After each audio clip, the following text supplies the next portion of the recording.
Yeah, that's a good one.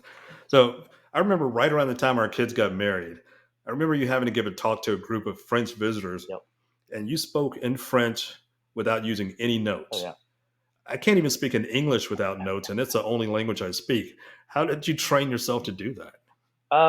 I studied in France, as you mentioned, for a year as an undergraduate student.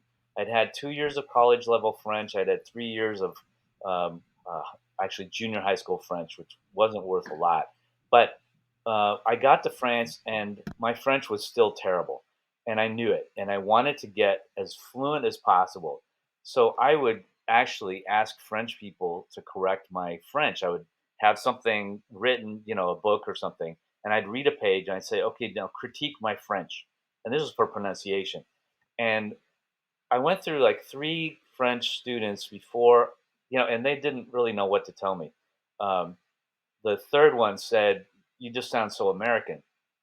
The fourth one listened really carefully, and I said, "Okay, is it the u, or is it the r, or is it the uh, some other sound?" "Oo"? And he goes, "No, no, those are okay, but you still sound American." I said, "So why?"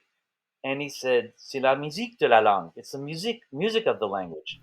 So I had never had a professor who said, "Pay attention to the intonation." So like if I say I'm going to the store and I'm coming home, if I want to be emphatic, I say I'm going to go to the store and then I'm going to come home.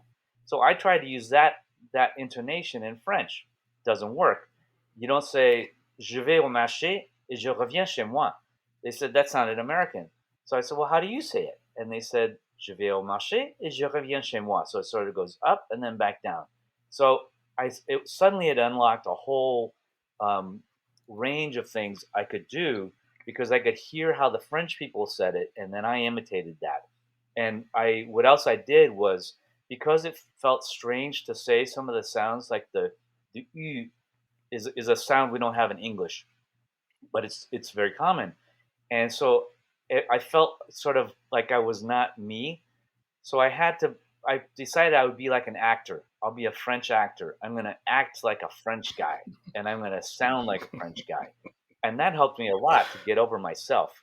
And then over time, it's just practice, just using it and having lots of conversations.